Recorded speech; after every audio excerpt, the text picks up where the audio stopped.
Yellowstone Supervolcano geography is shown in here in this 4D model, and it solves the mysteries of what happens with the eruptions.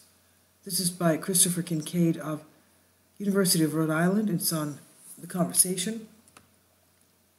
A decade ago, with Ross Griffiths of the Australian National University, we aimed to build a 4D model which could replicate the Earth's tectonic processes. Now, our research has helped us understand how some of America's most mysterious geographical formations took shape. We wanted to build a new lab apparatus for simulating subduction zones. This here, of course, is a subduction zone on the west coast, and it involves Yellowstone. These are regions of the Earth where cold, dense oceanic plates meet less dense continental plates, and they descend into the Earth's mantle. The mantle is the viscous layer between the Earth's crust and the outer core.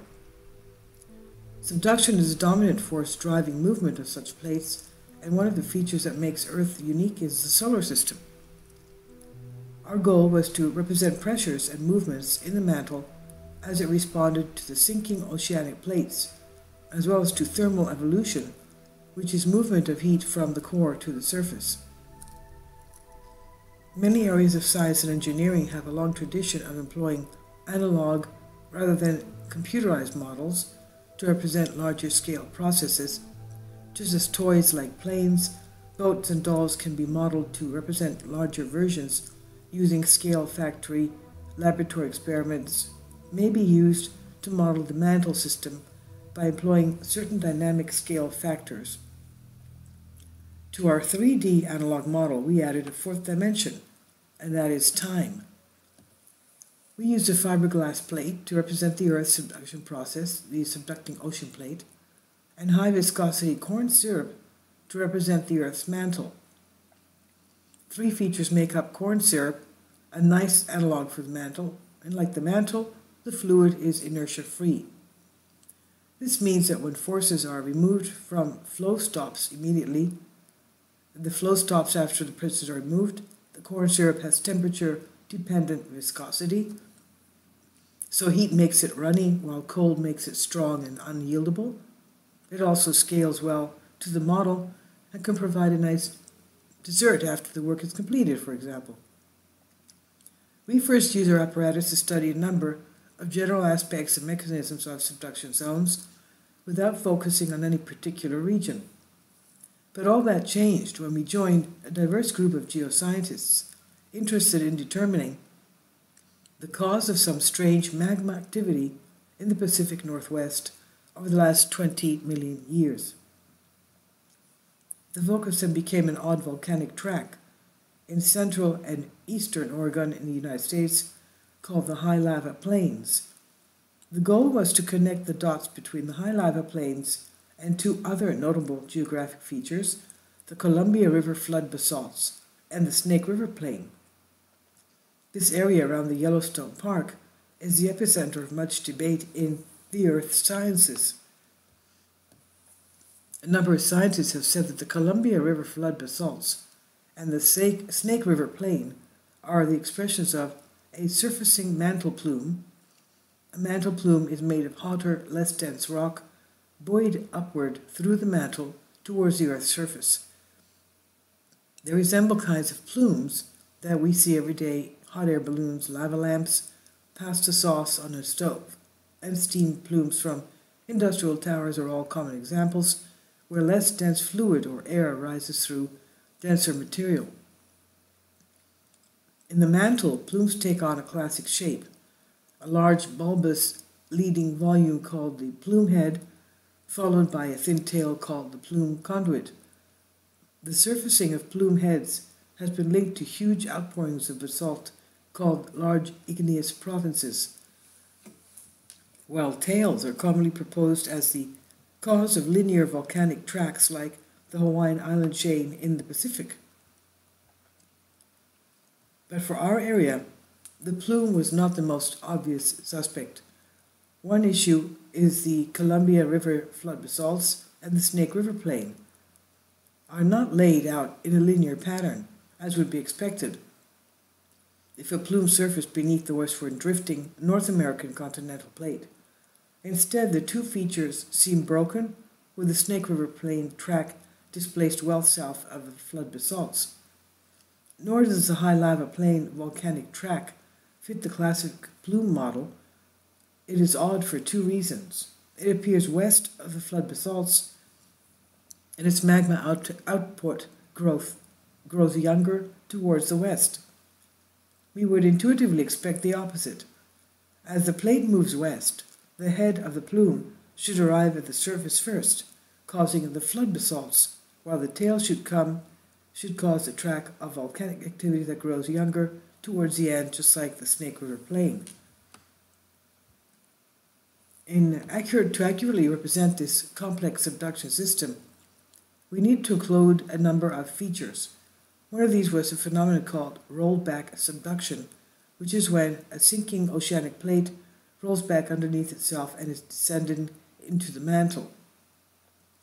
We also have to represent the extension of the overriding plates. The overriding plate is made of buoyant continental crust and heavy chilled mantle. The dense oceanic plate, which has only a sliver of crust, sinks beneath the overriding plate. Between the sinking and overriding plate lies what is referred to as the mantle wedge, the source region for volcanic arcs that roughly parallel the trench in most subduction zones.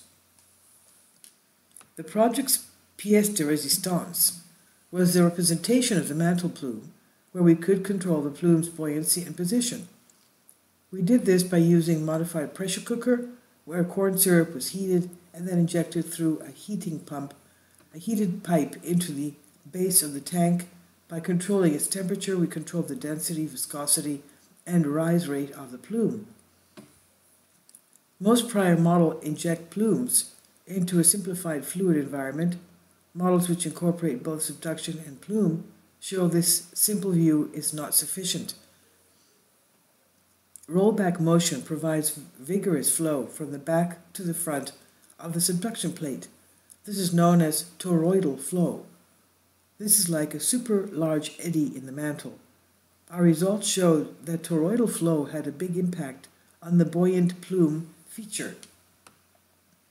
In the initial stages, we released the plume into a tank of still fluid, where it evolved into textbook fashion. A large leading head formed, which rose to the surface, stalled, and spread out. Behind this was a narrow conduit through which plume fluid was continuously fed from the base to the surface of the tank. But as soon as we turned the plates on, it was apparent this simple morphology was no longer in play. Circulation currents driven by the plates immediately deformed both head and tail, dramatically limiting the ability for continued upward buoyant motion. As the toroidal flow moved around the edge of the sinking plate, it effectively took a bite out of the plume head, drawing the material into a thin lens and dragging it towards the edge of the subduction plate. The remains of the plume surfaced in a pattern that matches the location and timing of the high lava plains. The unchewed part of the plume head rose and surfaced as a big plume, a pulse of heated, melting substance similar to the flood basalts. The plume tail tilted over beneath the westward drifting overriding plate, leaving patterns of heating and melting that grew younger to the east, just like the Snake River Plains. The toroidal flow not only bit the head in half, but it also pushed the tail well to the south, matching the real feature. This is how corn syrup helped us explain how a single plume could be responsible for the Columbia River flood basalts, the southerly deflection of the Snake River Plains, and the bizarre westward, younger, high lava plains track. I'm sorry about my voice, but I seem to have a little bit of a cold. I'm sorry about the change in the tone. Thank you for your patience.